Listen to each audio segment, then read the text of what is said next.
नमस्कार, बहुत स्वागत है आपका खास खबर में। मैं हूं आपके साथ ऋतु ज्ञानवानी। भोपाल में आज नवागत डीजीपी सुधीर सक्सेना ने रिटायर्ड डीजीपी विवेक जौहरी से चार्ज ले लिया है। चार्ज लेने के बाद वो आज दिल्ली जाएंगे और सोमवार से पीएचक्यू में बैठेंगे। चार्ज लेने के बाद नवागत डीजीपी सुधीर सक्सेना ने कहा कि उनका जोर स्मार्ट पुलिसिंग और टेक्नोलॉजी पर रहेगा।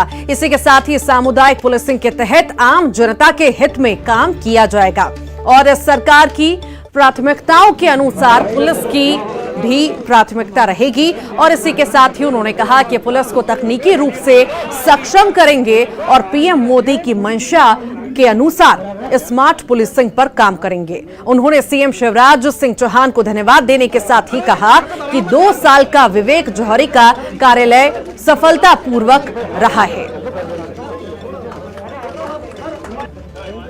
मध्य प्रदेश पुलिस का एक अत्यंत गौरवशाली इतिहास रहा है तथा मध्य प्रदेश को हमेशा से शांति का टापू जाना जाता रहा है। मैं माननीय मुख्यमंत्री जी का आभारी हूं कि उन्होंने मुझे इस पद के माध्यम से प्रदेश की सेवा करने का अवसर प्रदान किया है। डीजीपी कॉन्फ्रेंस में माननीय प्रधानमंत्री जी ने स्मार्ट पुलिसिंग की जो परिकल्पना की थी, हम उसी परिकल्पना को साकार करने का प्रयास करेंगे। नवा रायपुर में प्रभावित किसानों का आंदोलन लगातार जारी है। वन मंत्री मोहम्मद अकबर ने नवा रायपुर राजधानी परियोजना के प्रभावित किसानों से एक बार फिर से आंदोलन खत्म करने की अपील की है। उन्होंने कहा कि नवा रायपुर किसान संघर्ष समिति के साथ 3 बार बैठक हुई है, जिसके बाद 6 मांगों पर सहमति बनी और मंत्रिमंडल ने उनकी मांगों पर मुहर लगाई है। उन्होंने कहा कि सरकार ने किसानों की 6 बात पहले ही मान ली है और उस पर आदेश भी जारी हो गया है। जो बाकी मांगे हैं वो हाईकोर्ट में लंबित हैं। सभी हाईकोर्ट के फैसले का इंतजार करें और किसान आंदोलन समाप्त करें। 3 दौर की बैठक हुई और उनके मांगों पर चर्चा करने के लिए 29 जनवरी 2022, 14 फरवरी 2022 और 17 फरवरी 2022 को 3 बार इनके साथ बैठक हुई। और इस बैठक में जो निष्कर्ष निकला उसके आधार पर मंत्रिमंडलीय उप समिति ने संचालक मंडल को प्रस्ताव प्रेषित किया, जिसमें 6 मांगों के संबंध में मंजूरी के बारे में सिफारिश की गई। अब उन 6 मांगों को लेकर जो संचालक मंडल नवा रायपुर अटल नगर विकास प्राधिकरण, इन्होंने 25/2/2022 को बैठक करके और मंत्रिमंडल के सिफारिशों को मानते हुए और आगामी कार्रवाई प्रारंभ कर दी। और कुछ में कार्रवाई भी अब तक हो चुकी है। अभी जो 6 मांगों के बारे में है, वो 6 मांगों के बारे में जो हुआ, जो उनकी सहमति के आधार पर हुआ, वो ये 6 मांगों के संदर्भ में है। देखिए, मुआवजा के संबंध में कुछ प्रकरण उच्च न्यायालय में लंबित हैं, तो वो उनके निर्णय तक का इंतजार है। हमारा ये कहना है कि कुल 8 मांगें इनकी थी, उसमें 6 पूरी हो गई। अब शेष मामला हाईकोर्ट में लंबित है, तो हाईकोर्ट के फैसले का इंतजार करें, ये हमारा निवेदन है उनसे, और आंदोलन को समाप्त करें।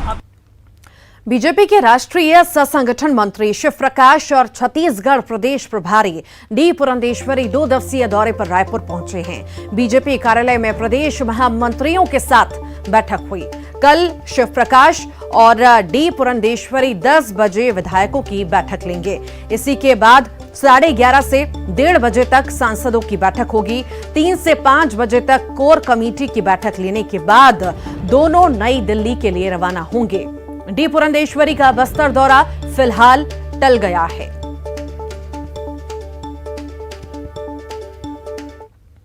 बिलासपुर में वन नेशन वन कार्ड योजना शुरू हो गई है और इसी योजना के तहत राशन कार्ड धारक अब पीडीएस का राशन किसी भी उचित मूल्य की दुकान से ले सकेंगे।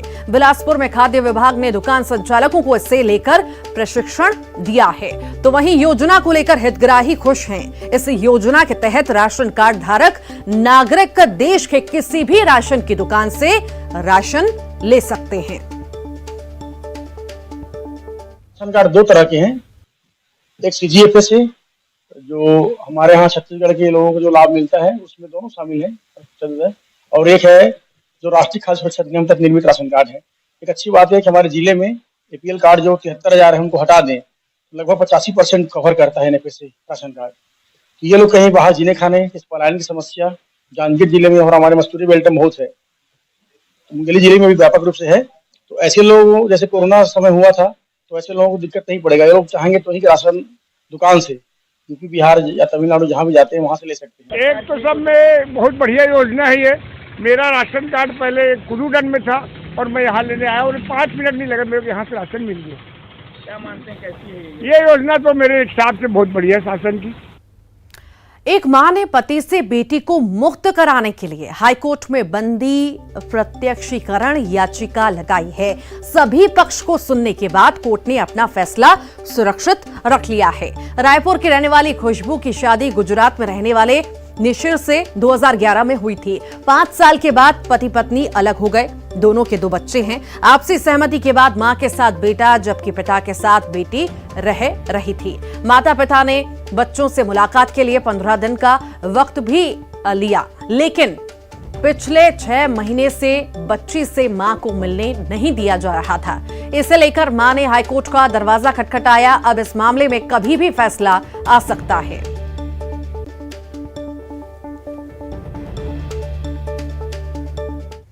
विदेश मंत्रालय के बयान, अब तक कुल 20,000 से ज्यादा भारतीय यूक्रेन छोड़ चुके हैं।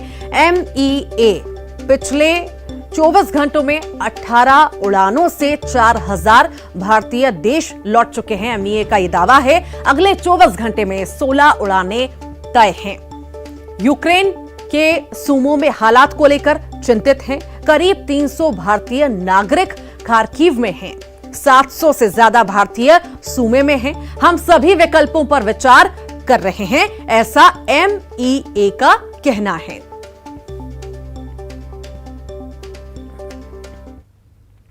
छत्तीसगढ़ सरकार जल्द ही अपना बजट पेश करेगी और इसी बजट को लेकर आम जनता को काफी उम्मीदें हैं। हर उम्र वर्ग के लोग छत्तीसगढ़ सरकार से आस लगाए हुए हैं।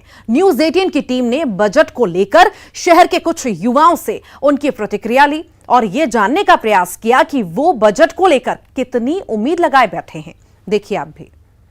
सारे बच्चों को सारी जगह फैसिलिटीज़ होनी चाहिए, तो एजुकेशनल फैसिलिटीज़ थोड़ी बढ़नी चाहिए हर जगह। इस साल ज़्यादा से ज़्यादा हेल्थ एक्सपेंडिचर में खर्चा करना चाहिए गवर्नमेंट को। और जैसे कि अभी मेरे एरिया में 30 बेड का हॉस्पिटल खुल रहा है, उसको और एक्सटेंड करना चाहिए। वैसे देखा जाए तो एक्सपेंस ही बढ़ रहे हैं आदमी के, इनकम तो एक जगह रुकी पड़ी हुई है। एक्सपेंस बढ़ते जा रहा है, आदमी इतना एफर्ट नहीं कर सकता है। तो हमको इस चीज़ में देखना चाहिए, गवर्नमेंट को थोड़ा सोचना चाहिए कि हाँ यार, आम आदमी भी किस टाइप से जिए अपने लाइफ को। तो एक अच्छे जरिए से आदमी जिएगा तो वो भी खुश रहेगा और सारे भी खुश रहेंगे। कि एजुकेशन आज की डेट में है, बजट इतना ज़्यादा हो जा रहा है, उसकी वजह से पेरेंट्स की इनकम नहीं बढ़ रही, जैसे मेरे कैंडिडेट ने बोला था। तो उसकी वजह से भी काफ़ी सारे बच्चे सफ़र करते हैं उनकी स्टडीज़ को लेके। और जैसे पेट्रोल के रेंजेस हो गए, तो पेट्रोल है यहाँ पे मुंबई और दिल्ली में पेट्रोल जा रहा है 106 बहुत ज़्यादा होता है। पेट्रोल के बजट्स भी कम होने चाहिए। और इसी के साथ ही यहाँ रुक रहे हैं एक छोटे से ब्रेक के लिए।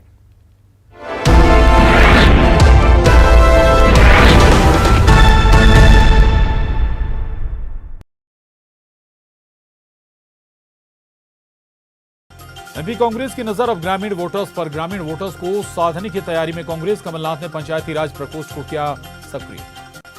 गृहमंत्री नरोत्तम मिश्रा की अध्यक्षता में आबकारी नीति पर मंत्रिमंडल उप समिति की बैठक। आबकारी मंत्री जगदीश देवड़ा, वन मंत्री विजय शाह, स्वास्थ्य मंत्री प्रभुराम चौधरी हुए शामिल। यूक्रेन में एमपी के अभी भी 150 छात्र फंसे। गृहमंत्री नरोत्तम मिश्रा का बयान, 454 से 304 लोग लौट चुके हैं प्रदेश। फूल सिंह बरैया का बड़ा बयान, कहा 2023 के विधानसभा चुनाव में बीजेपी 50 से ज्यादा सीटें जीती तो कर लूंगा मुंह काला। ग्वालियर में शहर जिला कांग्रेस कमेटी के अध्यक्ष का नाम मतदाता सूची से गायब। मतदाता सूची में नाम ना होने की शिकायत चुनाव आयोग को ईमेल से भेजी। छतरपुर के चंदला में 2 शराबी युवकों ने किया जमकर हंगामा। दोनों के बीच जमकर हुआ विवाद। सोशल मीडिया पर वायरल हो रहा वीडियो। दतिया के भांडेर में सरकारी अस्पताल की बड़ी लापरवाही। प्रसव न होने पर प्रसूता को अस्पताल से दी छुट्टी। लौटते समय ट्रैक्टर में हुआ प्रसव। एमपी में मौसम का मिजाज बदलने की उम्मीद। मध्य प्रदेश के पूर्वी क्षेत्र में कहीं कहीं बौछारें पड़ने की संभावना। छिंदवाड़ा, सिवनी, बालाघाट, मंडला, डिंडोरी, अनूपपुर, सागर, दमोह, बैतूल, खंडवा, नर्मदापुरम एवं रायसेन जिलों में हो सकती है बारिश। ग्वालियर के जय आरोग्य अस्पताल में लापरवाही का मामला। न्यूरो के जूनियर डॉक्टर किशन सोनी की सेवा समाप्त, जीआरएमसी ने की कार्रवाई। ग्वालियर का रहने वाला शांतनु पहुंचा यूक्रेन से अपने घर, परिवार की आंखों में छलके आंसू, मुन्ना लाल गोयल ने किया स्वागत। गुना के छात्र रोहित जाधव ने रूस में लहराया भारत का झंडा। मॉस्को में आयोजित इंटरनेशनल वुशु चैंपियनशिप में गोल्ड मेडल जीता। शाहजहांपुर के शुजालपुर सिविल हॉस्पिटल में 2 सरकारी डॉक्टरों ने दिया इस्तीफा। डॉक्टर का आरोप, स्वास्थ्य विभाग के स्टोर कीपर एसए मालवीय से कोरोना किट मांगने की अभद्रता। यूक्रेन से भारतीय छात्रों की वापसी का सिलसिला जारी। नरसिंहपुर के प्रियांशु गौतम श्रीधाम एक्सप्रेस से करेली पहुंचे। प्रियांशु ने सरकार को दिया धन्यवाद। जबलपुर नगर निगम में कर्मचारियों की हड़ताल, कई मांगों को लेकर काम बंद कर रहे प्रदर्शन। पेंशन बहाली, नियमितीकरण की मांग और केंद्र के समान भत्ता की मांग। यूक्रेन में फंसे जबलपुर के एक और छात्र की आज होगी घर वापसी। जबलपुर निवासी आसिफ रजा अंसारी यूक्रेन से पहुंचा दिल्ली। अभी जबलपुर के 3 और छात्रों का आना है बाकी। रूस और यूक्रेन युद्ध के माहौल में फंसे भारतीय छात्रों की हो रही सकुशल घर वापसी। नर्मदापुरम जिले के एक छात्र भी पहुंचा अपने घर, केंद्र सरकार को दिया धन्यवाद। नरसिंहपुर में पुलिस से परेशान होकर रेप पीड़िता ने खुदकुशी की कोशिश की। पीड़िता का जिला अस्पताल में इलाज जारी। एएसपी ने दिए जांच के आदेश। जबलपुर में पशु विश्वविद्यालय में कुत्ते के मालिक ने किया जमकर हंगामा। डॉक्टर और स्टाफ के साथ काफी देर तक कुत्ते के मालिक की हुई कहासुनी। जबलपुर के बेलबाग में महिला को तांत्रिक ने लगाया 40 लाख रुपए का चूना। पीड़ित महिला ने तांत्रिक के खिलाफ पुलिस में दर्ज कराया मामला।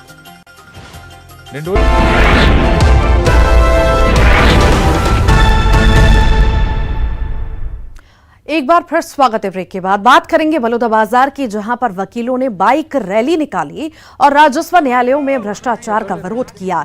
वकील कलेक्टर पहुंचे और कलेक्ट्रेट पहुंचकर एसडीएम को ज्ञापन सौंपा। इन लोगों ने राजस्व न्यायालयों को भ्रष्टाचार से मुक्त करने और वकीलों के साथ अच्छा व्यवहार करने की मांग की है।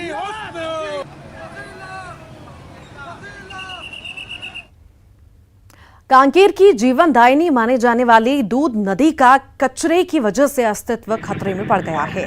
नदी के संरक्षण को लेकर आम आदमी पार्टी के कार्यकर्ताओं ने प्रदर्शन किया और नगर निगम पर कार्रवाई न करने के आरोप लगाए। पार्टी के कार्यकर्ताओं ने कलेक्टर के नाम से तहसीलदार को ज्ञापन सौंपा और नदी की साफ सफाई की मांग की है। जिला प्रशासन बलौदाबाजार पुलिस ने साईं सुंदरम चिटफंड कंपनी के डायरेक्टर दिनेश बागबा को एमपी से गिरफ्तार कर लिया है। बलौदाबाजार और भाटापारा में तकरीबन 800 निवेशकों के साथ धोखाधड़ी के आरोप हैं। चिटफंड कंपनी ने रकम जल्द दोगुना करने का लालच दिया था और 3 करोड़ 45 लाख लेकर चंपत हो गई। 3 साल से पुलिस कंपनी की डायरेक्टर को तलाश कर रही थी, लेकिन अब जाकर गिरफ्तारी हुई है।